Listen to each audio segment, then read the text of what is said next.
नमस्कार दोस्तों, आज अपन पढ़ने जा रहे हैं 9 चैप्टर का विद्युत चुम्बकीय प्रेरण का एक टॉपिक लेंज का नियम।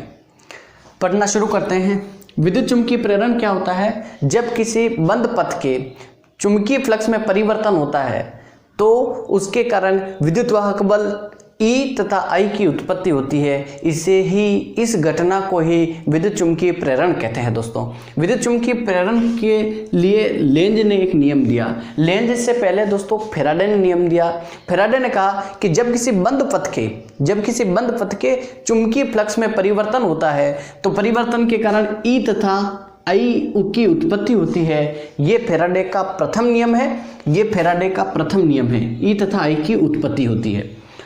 और फैराडे ने दूसरा नियम दिया कि जब किसी बंद पथ के चुंबकीय फ्लक्स में परिवर्तन होता है तो उसमें उत्पन्न विद्युत वाहक बल का मान चुंबकीय फ्लक्स में परिवर्तन की दर के समानुपाती होता है। ये दूसरा नियम फैराडे का क्या था? E समानुपात d∅b/dt। यदि ये समानुपात का चिन्ह हटाया जाए तो एक कांस्टेंट लगता है 1 d∅b/dt। अभी तक अपन पढ़ रहे हैं दोस्तों फैराडे के नियम। ये फैराडे के नियम है। पहला नियम ये, दूसरा नियम ये। 1 कांस्टेंट है, 1 का कोई मतलब नहीं है तो इसको मैं मिटा देता हूं। और ∅b क्या है? चुंबकीय फ्लक्स। चुंबकीय फ्लक्स क्या होता है? ये जो मैं परिभाषाएं बोल रहा हूं दोस्तों सरल, आप चाहें तो इसको लिख भी सकते हैं। चुंबकीय फ्लक्स ∅b क्या होता है? चुंबकीय क्षेत्र में स्थित किसी पृष्ठ से गुजरने वाली चुंबकीय क्षेत्र रेखाओं की कुल संख्या को चुंबकीय फ्लक्स कहते हैं। और चुंबकीय फ्लक्स में परिवर्तन के कारण जो विद्युत वाहक बल उत्पन्न होता है ये इसका मान चुंबकीय फ्लक्स में परिवर्तन की दर के समानुपाती होता है। ये फैराडे का दूसरा नियम है। अब लेंज का कहता है? लेंज कहता है कि फैराडे के नियम जो कि है E = d∅b/dt। फैराडे के नियम में लेंज के नियम के कारण माइनस चिन्ह का प्रयोग किया जाता है। किस तरीके से? ऐसे E -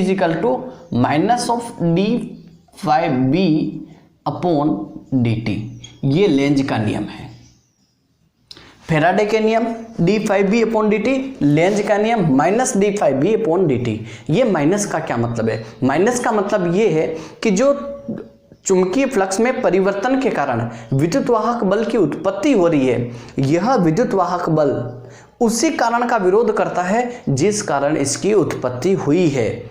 माइनस चिन्ह का मतलब क्या है कि विद्युत वाहक बल विद्युत चुम्बकीय प्रेरण की घटना में उत्पन्न विद्युत वाहक बल हमेशा चुंबकीय फ्लक्स में परिवर्तन का विरोध करता है।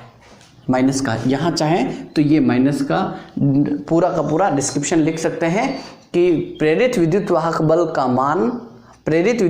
बल चुंबकीय फ्लक्स में परिवर्तन का विरोध करता है। इसलिए लेंज ने 2 प्रयोग किए। किस तरीके से कि उसने एक कुंडली ली प्रयोग, नियम हो गया है, यही लिखना है पूरा का पूरा। फिर उसके बाद नियम दूसरा, प्रयोग क्या है? उसने एक कुंडली ली, ये इस तरीके से,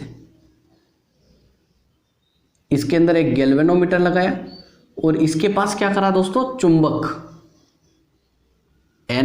उत्तरी ध्रुव दक्षिण ध्रुव। इसके जब ये पास लाया गया तो अपन ने पहले से क्या पढ़ रखा है कि जब चुंबक के चारों ओर क्या है? चुंबकीय क्षेत्र उत्पन्न होता है। ये इधर आएगा तो इसके चुंबकीय फ्लक्स में परिवर्तन होगा।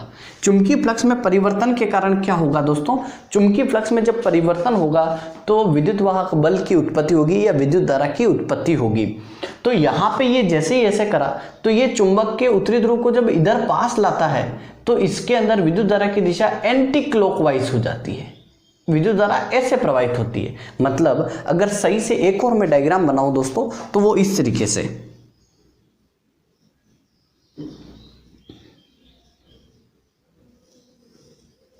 ये इस तरीके से, कब चुंबक के उत्तरी ध्रुव को यहां पास ला रहा हूं। मतलब चुंबक के उत्तरी ध्रुव को कुंडली के पास लाने पर कुंडली के अंदर विद्युत धारा की दिशा एंटी क्लॉकवाइज होती है। ये लाइन लिखनी है, एंटी क्लॉकवाइज होती है। और एंटी क्लॉकवाइज होने के कारण ये भी चुंबक के उत्तरी ध्रुव के समान व्यवहार करता है। यह कुंडली भी चुंबक के उत्तरी ध्रुव के समान व्यवहार करता है। और दोनों उत्तरी ध्रुव है तो ये क्या करेगा? चुंबक के उत्तरी ध्रुव को प्रतिकर्षित करेगा। अपन ने पढ़ा हुआ है कि कोई भी दो समान ध्रुव आपस में प्रतिकर्षित होते हैं, जबकि असमान ध्रुव या विपरीत ध्रुव आकर्षित होते हैं। यहाँ पे इस उत्तरी ध्रुव को इस कुंडली के पास में लाने पर यहाँ पे विद्युत धारा प्रवाहित होने लगी, ऑटोमेटिक प्रवाहित होने लग गई, मतलब इसके अंदर विक्षेप उत्पन्न हो गया इसके विक्षेपित सुई के अंदर। तो यहाँ पे विद्युत धारा की दिशा क्या है, एंटी क्लॉकवाइज है। क्लॉक ऐसे घूमता है और एंटी क्लॉकवाइज ऐसे, तो विद्युत धारा की दिशा इस तरीके से विपरीत हो गई, अर्थात ये उसी कारण का विरोध कर रहा है जिसके कारण इसकी उत्पत्ति हुई है। फिर नेक्स्ट क्या किया दोस्तों, नेक्स्ट किया जब इस कुंडली के यहाँ सेकंड डायग्राम बनाता हूं वापस, गैल्वेनोमीटर, और यहाँ पे क्या लाया, ये चुंबक को उत्तरी ध्रुव दक्षिणी ध्रुव, इसने इसको इधर दूर ले जाने की कोशिश करी।